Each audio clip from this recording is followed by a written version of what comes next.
આજે આપણે બહુપદીઓની અંદર દ્વિઘાત અને ત્રિઘાત બહુપદીના શૂન્યોના સૂત્રોની ચર્ચા કરવાની. સુરેખ બહુપદી માટે સૂત્રની ચર્ચા આગળ આપણે કરેલી છે. અહીંયા આપણે દ્વિઘાત બહુપદી માટે ચર્ચા કરવાની છે. શેની ચર્ચા કરીશું છોકરાઓ? દ્વિઘાત બહુપદી. આગળ આપણે એક લેક્ચરની અંદર ચર્ચા કરેલી છે કે સુરેખ બહુપદીને એક અને માત્ર એક જ શૂન્ય મળે. દ્વિઘાત બહુપદીને વધુમાં વધુ બે શૂન્ય મળે. ત્રિઘાત બહુપદીને વધુમાં વધુ ત્રણ શૂન્ય. એમ જેટલી ઘાતવાળી બહુપદી હોય એને વધુમાં વધુ એટલા શૂન્યો મળતા હોય છે. તો આ દ્વિઘાત બહુપદીની ચર્ચા કરીએ તો દ્વિઘાત બહુપદીને વધુમાં વધુ કેટલા છોકરાઓ શૂન્યો મળશે? બે. લખીએ. જો અહીંયા હું બે શૂન્યો, એક આલ્ફા અને એક બીટા લઈ લઉં. આલ્ફા અને બીટા એ દ્વિઘાત બહુપદી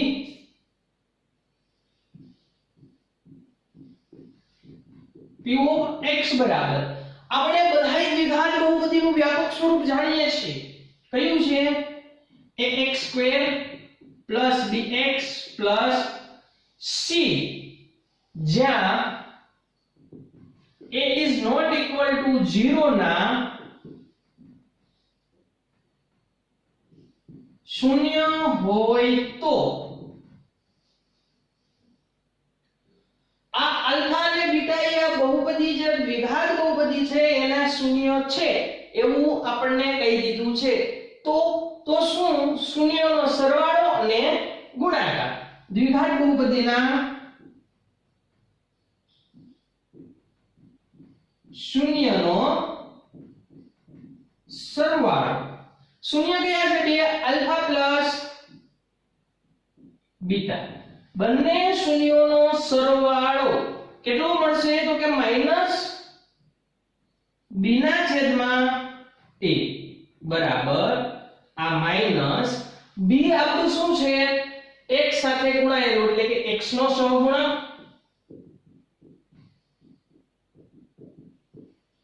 છેદમાં a શું છે? x વર્ગનો સહગુણક.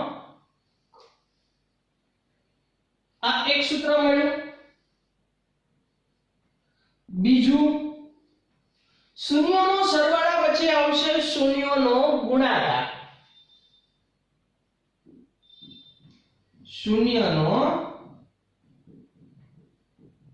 ગુણાકાર આલ્ફા ઇન્ટુ બીટા બરાબર શું સૂત્ર થશે છોકરાઓ? તો કે c ના છેદમાં a.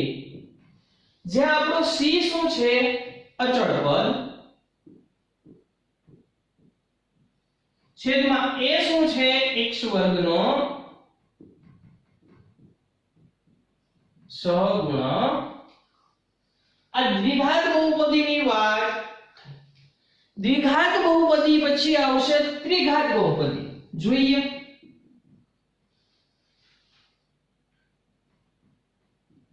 ત્રિઘાત બહુપદી. ત્રિઘાત બહુપદીની અંદર છોકરાઓ આપણને વધુમાં વધુ કેટલા શૂન્યો મળશે? 3. જો આલ્ફા, બીટા અને ગામા એ ત્રિઘાત બહુપદી p of x બરાબર આપણે બધાય છોકરાઓ ત્રિઘાત બહુપદીનું વ્યાપક સ્વરૂપ જાણીએ છીએ. ax ની 3 ઘાત plus bx² plus cx plus d, જ્યાં a is not equal to 0. જો પેલું પદ 0 હોય તો ત્રિઘાત બહુપદી થઈ જાય. ત્રિઘાત કહેવાય નહીં. એટલે કે પેલું પદ 0 નથી. ના શૂન્ય શૂન્ય હોય તો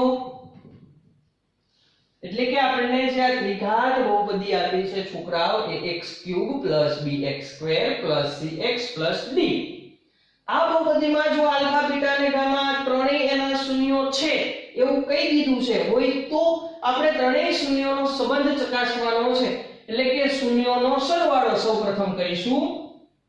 ત્રીજું સૂત્ર, શૂન્યનો સરવાળો alpha plus beta plus gamma બરાબર.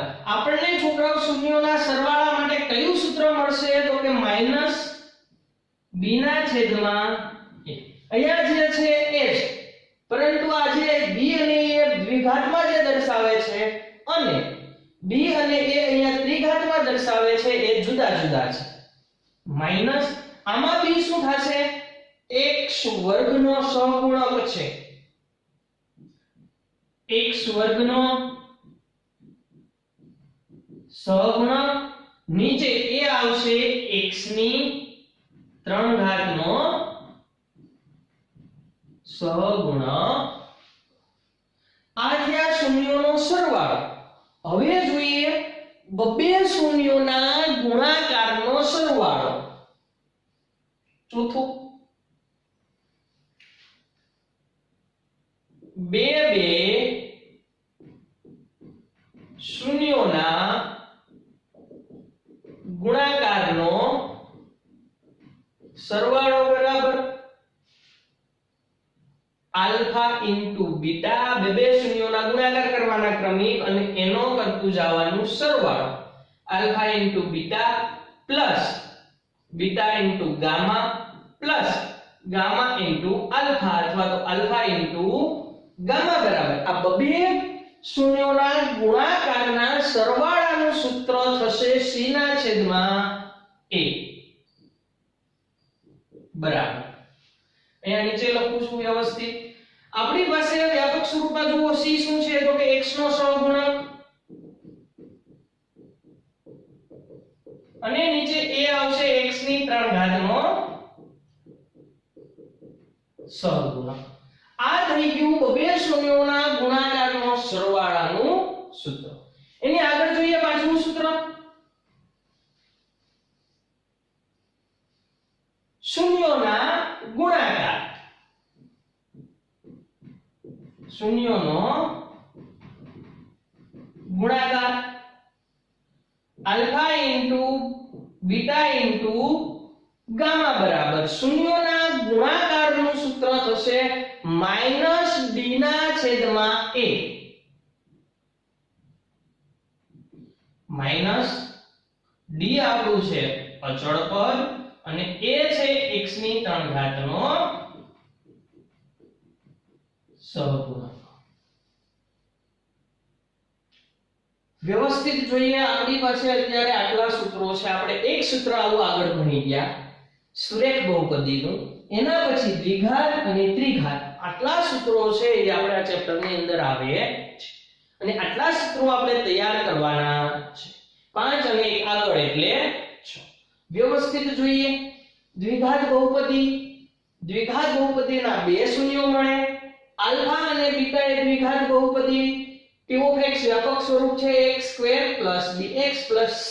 જ્યાં a is not equal to 0 ના શૂન્ય હોય આ બે તો કે બે શૂન્યોનો સરવાળો છે -d ના છેદમાં a સૂત્રથી મળે, એટલે કે -x નો સહગુણક છેદમાં x વર્ગનો સહગુણક અને શૂન્યોનો ગુણાકાર આલ્ફા ઇન્ટુ બીટા મળશે c ના છેદમાં a સૂત્રથી, જ્યાં c અચળ પદ અને એ x વર્ગનો સહગુણક.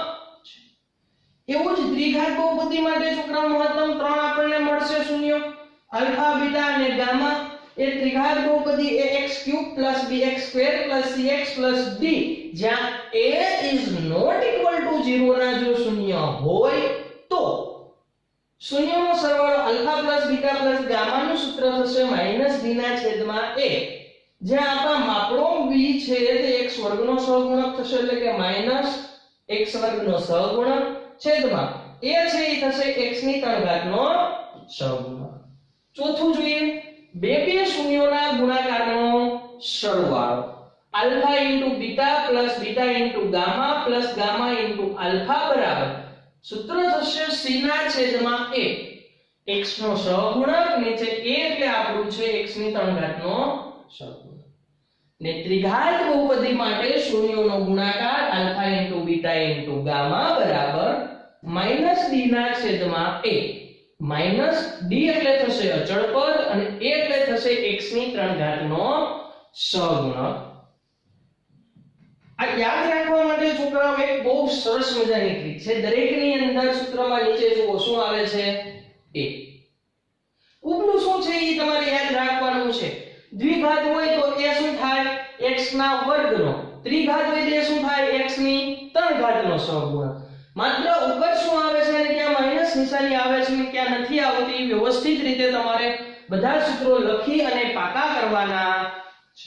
જો આ સૂત્રો તમે તૈયાર કરશો તો જ આગળ તમે છે આના દાખલા ગણી શકશો. હવે આગળ એક નવો સંબંધ ચકાસીએ બહુપદીના શૂન્ય અને અવયવો વચ્ચે.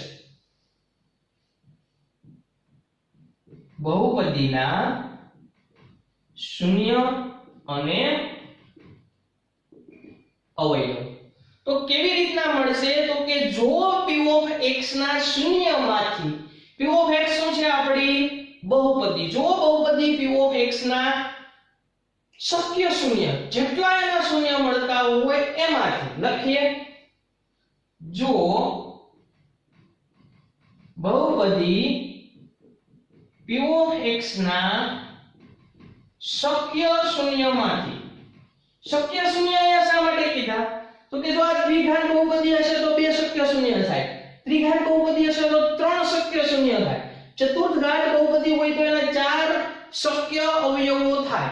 તો આ જો બહુપદી p of x ના શક્ય અવયવો શક્ય શૂન્યમાંથી એક શૂન્ય a હોય,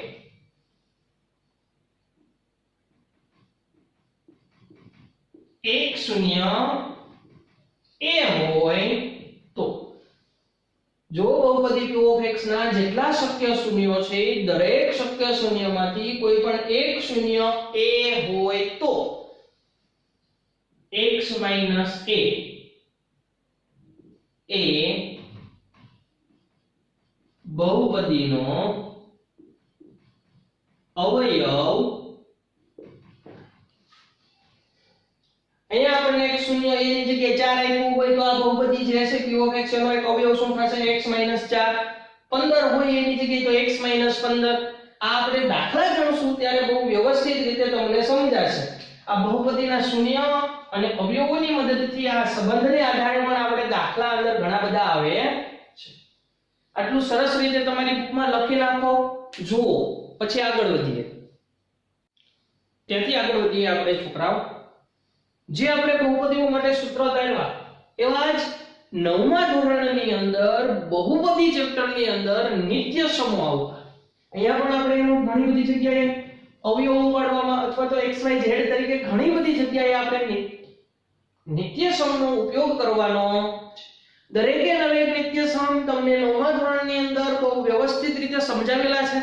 અહીંયા પણ એક વખત આપણે લખીશું અને સમજીશું. શું આવશે? અગત્યના નિત્ય સમ. એની અંદર પહેલો નિત્ય સમ છે x + a અને x + b.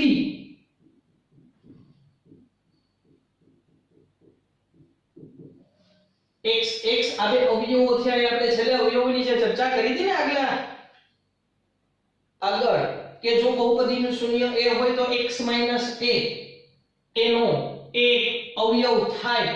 એવી જ રીતના આ અવયવો આવ્યા છે x + a અને x + b. તો આનું શું થશે? બે કૌંસનો સીધો ગુણાકાર x * x, x નો વર્ગ પ્લસ કૌંસમાં a + b into x plus a અને b નો ગુણાકાર એટલે કે a ઇન્ટુ b. આ નિત્ય સમ છે. આ તમારે પાકા કરવાના છે. બીજું x + y નો સ્ક્વેર તો કે પ્રથમ પદનો વર્ગ પ્લસ 2 ગુણ્યા પેલું બીજું પદ એટલે કે 2 ઇન્ટુ xy પ્લસ y નો વર્ગ. ત્રીજું આવશે અહીંયા પ્લસની જગ્યાએ માઈનસ નિશાની આવે તો x - y square x square, અહીંયા હંમેશા માઈનસ નિશાની માઈનસમાં 2xy પ્લસ પાછળ આવશે અને y નો વર્ગ. આ થયો ત્રીજો નિત્યસમ. આગળ જોઈએ આપણે ચોથો નિત્યસમ. x y અને x y બે કાઉન્સ હોય, xy એટલે કે સરખા જ ચલ હોય અને એકવાર પ્લસ હોય અને એક વખત માઈનસ હોય તો આને આપણે શું લખીએ છીએ? પ્રથમ પદનો વર્ગ માઈનસ નિશાની અને બીજા પદનો વર્ગ. અથવા તો આવું હોય તો આના ઉપરથી કેવું લખી શકાય? દરેકમાં આવું. ચોથા પછી આગળ જોઈએ નિત્યસમ નંબર 5. x y ની 3 ઘાત હોય તો પ્રથમ પદની 3 ઘાત પ્લસ 3 ગુણ્યા પ્રથમ પદનો વર્ગ ઇન્ટુ બીજું પદ વત્તા 3 ગુણ્યા પ્રથમ પદ ઇન્ટુ બીજા પદનો વર્ગ વત્તા છેલ્લા પદની 3 ઘાત. આ દરેકે દરેક નિત્યસમ છોકરાઓ તમારે કમ્પ્લીટ પાકા કરવાના રહેશે. એની આગળ છઠ્ઠો નિત્યસમ. અહીંયા જો માઈનસ નિશાની હોય તો x y ની 3 ઘાત. ઓકે, x ની 3 ઘાત હંમેશા અહીંયા માઈનસ નિશાની 3x2y પછી પ્લસ નિશાની 3xy2 છેલ્લે હંમેશા માઈનસ નિશાની અને y ની 3 ઘાત. હજી આની આગળ એક સૂત્ર હતું x y z 3 પદ હોય અને આખા ઉપર વર્ગ હોય તો જોઈએ દરેક પદનો વર્ગ x2 y2 z2 2xy 2yz 2xz. આ છોકરાઓ થઈ ગયા અગત્યના આપણા નિત્યસમો. આપણે આ નિત્યસમોનું બહુપદી ચેપ્ટરની અંદર જરૂર પડે ત્યાં અને જે નિત્યસમોની જરૂર પડે તેનો ઉપયોગ કરીશું. આને આધારે હવે આપણે દાખલા ગણવાના છે. તો આ નિત્યસમ અને આગળના જે કરાવેલા સૂત્રો દરેક વસ્તુ તમારે લખી અને પાકી કરવાની થશે તો જ તમે આગલા લેક્ચરની અંદર આપણે જે દાખલા ગણીશું એ દાખલા તમને ગણતા અને સમજતા આવડશે. લખી લ્યો.